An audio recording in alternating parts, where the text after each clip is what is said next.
اعوذ باللہ من الشیطان الرجیم بسم اللہ الرحمن الرحیم۔ پیارے بچوں السلام علیکم ورحمۃ اللہ وبرکاتہ۔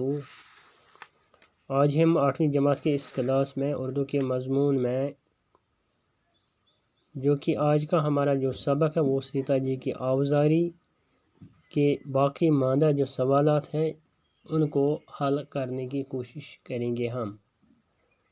تو بچوں آپ سے گزارش ہے کہ آپ اپنی کتاب میں کھولیں، صفحہ نمبر 40 کو دیکھیے جہاں پر آج کا سبق موجود ہے۔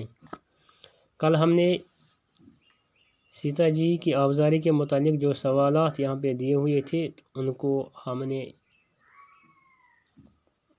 حل کیا ہے اور ان کے جوابات بھی ہم نے لکھے ہیں۔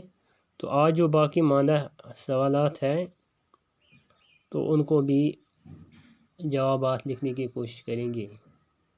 تو یہاں پر غور کیجئے، یہاں پر غور کرنے کی بات ہے کہ آپ کو یہ کہا گیا کہ آپ غور کیجئے کہ یہاں پر نازک ہے میرا شیشہ دل ٹوٹ جائے گا کا مطلب ہے میرا دل شیشے کی طرح نازک ہے۔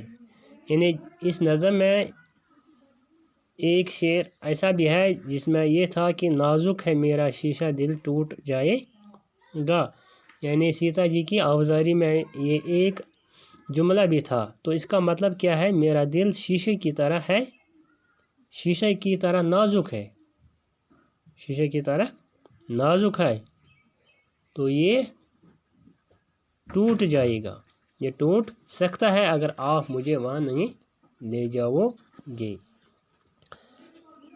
دوسرا جو یہاں پہ پہلو میں بن کے صبر و شکیب جگر رہی، اس کا کیا مطلب ہے؟ پہلو میں بن کے صبر و شکیب جگر رہی کا مطلب ہے میں صبر و شکیب جگر کی طرح پہلو میں رہی، یعنی میں آپ کے ساتھ ساتھ ہمیشہ رہی، آپ کے ساتھ ساتھ ہمیشہ رہی، تو مجھے مت چھوڑیے، مجھے مت چھوڑیے، اگر مجھے چھوڑا گیا تو میرے دل کو زخم لگ جائیں گے۔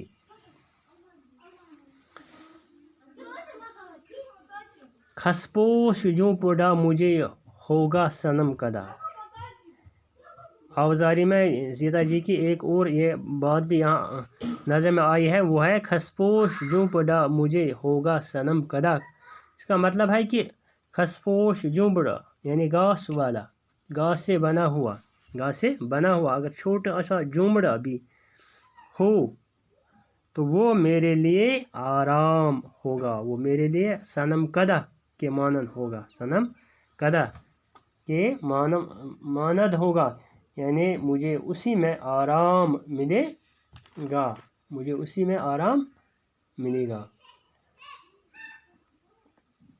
اس کے علاوہ یہاں یہ سب تشبیہ کے مختلف طریقے، یعنی جو یہ باتیں ہم نے اوپر پڑھی ہے، یعنی جو کچھ بھی سیتا جی نے آوزاری کر کے فریاد کر کے کیے، یہ سب باتیں تشبیہ کے مختلف طریقے۔ اس نظم میں سے اور مصرعے تلاش کیجیے جن میں تشبیہ کا استعمال کیا گیا ہو۔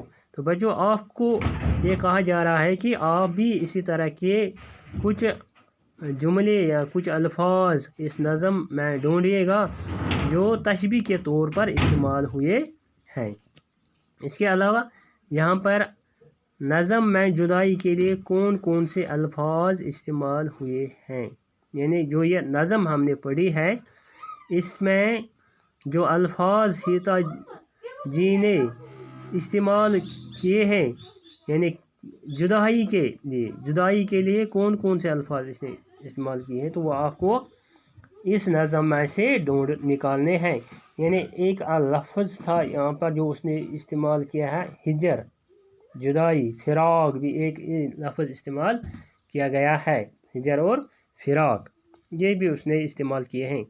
اس کے علاوہ یہاں پر یہ جیم پارٹ میں یہ کہا جا رہا رامچندر جی کے بارے میں مزید معلومات حاصل کرے اور انہیں اپنے الفاظ میں بیان کرے۔